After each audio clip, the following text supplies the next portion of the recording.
Greetings, Commanders! Okay, so in the last video, I kind of talked about the dangers of the new level 9 monster on the map, and a lot of players were still asking for more help. So if you haven't watched the monster killing video or how to address a world event monster and how you should best attack it, that's what we're going to talk about today. But I want to start it off by saying the best way to kill monsters in the world are typically Stella and the X, dodge gear, and high attack. So infantry commanders are always better. Double strikes, Gemini, Sagittarius, one-shotting a slot is really good. The infantry awakening is really good. So in general, infantry is always best. But that's not to say that Walker and airship can't do it. It's just typically airship is the best.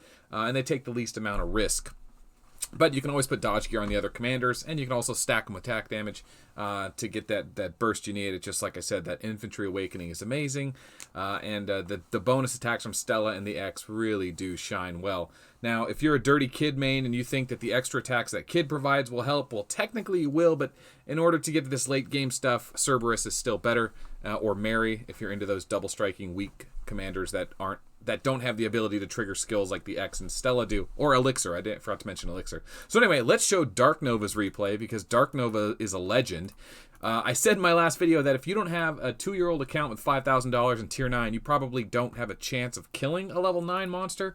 Well, Dark Nova was quick to point out that he was able to do it. So this is once again, this is the scouting report for a level 9 monster. Unlike the level 7 and 8 monster for event monsters, this one actually is an airship commander who has airship skills. So he actually is Vega straight up without the S-class. So no awakening, but that doesn't matter too much. But he has a 40% guaranteed hit skill for airships. So his airships will trigger a guaranteed hit. You cannot dodge that when it triggers. And he's a 600,000 leadership commander, something like that. So when he hits, oh boy, you're going to feel it. So it's super risky to go against him. But now that healing is free, if you didn't watch the healing is free video, just go to your Paraloper, go to heal, and you can just heal your troops for crystals. Definitely watch that video if you didn't catch that. But let's show Dark Nova's replay real quick. So congrats, Dark Nova. He's one of the oldest players that I've been playing this game with. So let's get him his moment to shine. Check this out. So it's Stella versus, and this was the first successful attack. He did admit that he was unsuccessful quite a few times and burned through 8 million crystals healing. So basically his idea here is that he is going to be attacking in slot 2 because he is attacking. The defender gets first strike. He will automatically... Oh, I just realized I'm in the wrong setup. There we go. Okay. He will automatically have to take the first hit. So he lets the ranger take the hit, so that way he's guaranteed to attack next. If he dodged the attack, technically Vega would have the second slot attack.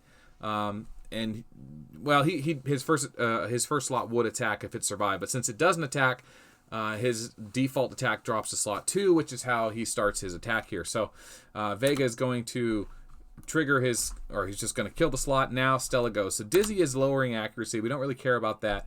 But Wings of Eternity lets her go over and over. So the whole idea is to kill this Vega in one shot so that Vega doesn't get to hit her. And so Vega's third slot doesn't go and one-shot her, and so he loses the battle. You have to kill the ship, not kill all the troops. Remember that. So Wings of Eternity triggers again, and he starts blasting through. Now, you'll notice he has a lot of troops. I actually don't know how many troops that is, but I want to say around 50,000 leadership. With 1,200 times, what are they, 50 apiece? 60,000 leadership? Does that sound right? I don't know. Check the comments below.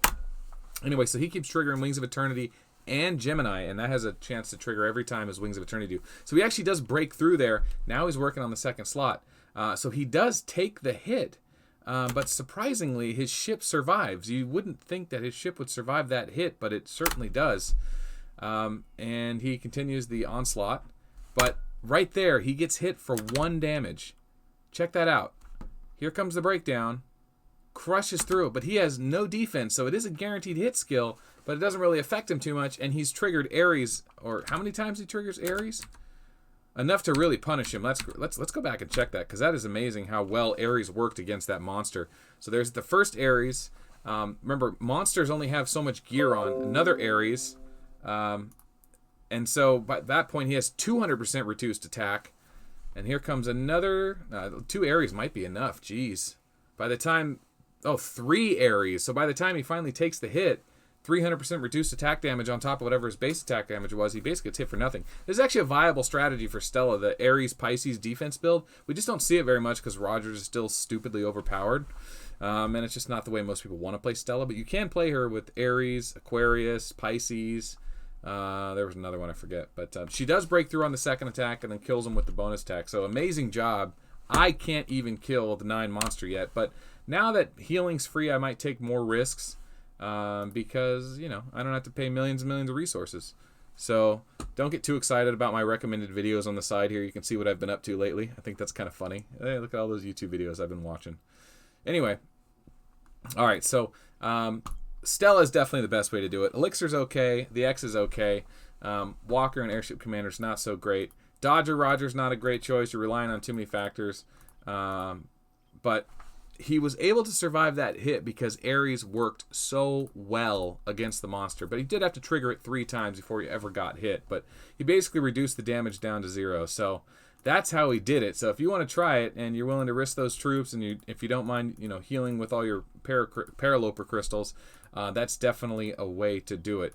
Later on, when I get the chance, I might try running Bullet and just risking my troops in slot 2 and just going for it a few times.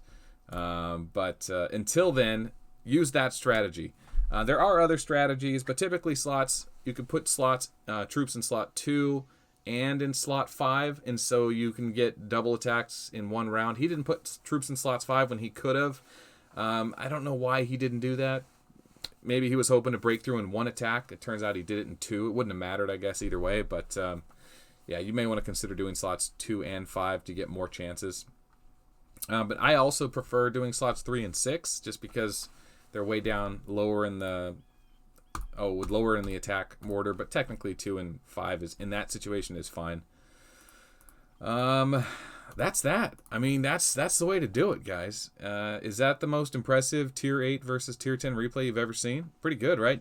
I mean, really, as much as Stella is great, it's Stella with Ares that really did it there. Otherwise, he would have had to keep triggering it in one shot him, which he could have maybe done with Sagittarius as well. But either way, super impressive. So big shout out to Dark Nova. Thanks for sharing that. And if you've got any great replays, put them on YouTube, guys. YouTube's free. Record them on your phone. Throw them up to YouTube. There you go. And I just got to notice that subbed, he's up to 138. Jingo is still at 138 subscribers. We need to get Jingo to 138. Or we need to get Jingo to 500 subscribers. So go search for Jingo Arc of War. You can find his channel here. User Black Brothers 100. He's at 138. Let's get him to 500. And that's what we're doing this week. Support him and his content. He's doing great stuff, putting a lot of great stuff out there for us. So thanks, Jingo. All right, end of the video. We'll see you guys next time. Goodbye.